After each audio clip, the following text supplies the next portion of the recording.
নমস্কাৰ। আজি আমি আকৌ আপোনালোকৰ মাজত এটা নতুন টপিকৰ ওপৰত ভিডিঅ' লৈ আহিছোঁ।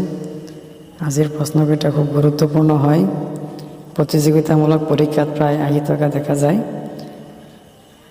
আৰু আপোনালোকে আমাৰ চেনেলটো ছাবস্ক্ৰাইব কৰিব আৰু আমাৰ ভিডিঅ'সমূহ নিয়মীয়াকৈ চাই থাকিব।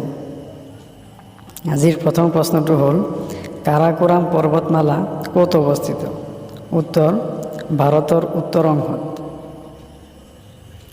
দ্বিতীয় প্ৰশ্নটো হ'ল, পৃথিৱীৰ দ্বিতীয় উচ্চতম শৃংগ মাউণ্ট গডউইন অষ্টিন বা মাউণ্ট K2 ক'ত অৱস্থিত? উত্তৰ, কাৰাকোৰাম পৰ্বতত। ভাৰতৰ সৰ্বোচ্চ শৃংগটোৰ নাম কি? উত্তৰ, মাউণ্ট গডউইন অষ্টিন।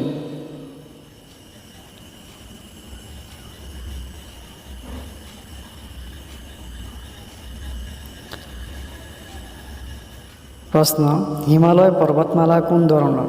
উত্তৰ, ই বংগীল পৰ্বতমালা। হিমালয় পৰ্বতমালাৰ দিক আৰু প্ৰস্থ কিমান? উত্তৰ, দিক প্ৰায় 2500 কিলোমিটাৰ আৰু গড়ে 240 কিলোমিটাৰ বহল। প্ৰশ্ন, শিৱালিক কি?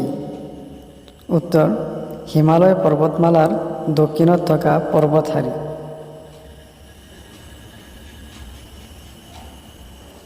হিমালয় পৰ্বতমালাৰ সৰ্বোচ্চ শৃংগ মাউণ্ট এভাৰেষ্ট ক'ত অৱস্থিত? উত্তৰ, নেপালত।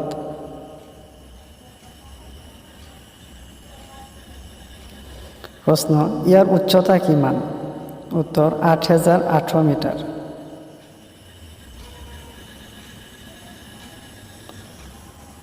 প্ৰশ্ন, বৰষুণ অতি বেছি আৰু একেবাৰে কম হোৱা ঠাই দুখন হ'ল? উত্তৰ, ক্ৰমে মৌচিনৰাম আৰু ৰাজস্থানৰ মৰু অঞ্চল। মৌচিনৰামত বৰষুণ অতি বেছি হয় আৰু ৰাজস্থানৰ মৰু অঞ্চলত বৰষুণ একেবাৰে কম হয়। বৰষুণৰ পৰিমাণ জুখিবলৈ কোনটো একক ব্যৱহাৰ কৰা হয়? উত্তৰ, চেণ্টিমিটাৰ একক। পৃথিৱীৰ পৃষ্ঠৰ পৰা অভ্যন্তৰ ভাগলৈ কেইটা স্তৰ পোৱা যায়? উত্তৰ, 3টা। প্ৰশ্ন, এই স্তৰ 3টা কি কি? উত্তৰ, ভূত্বক, গুৰুমণ্ডল আৰু কেন্দ্ৰমণ্ডল। আজি আমাৰ প্ৰশ্নৰ উত্তৰ আলোচনা ইমানতে শেষ হ'ল।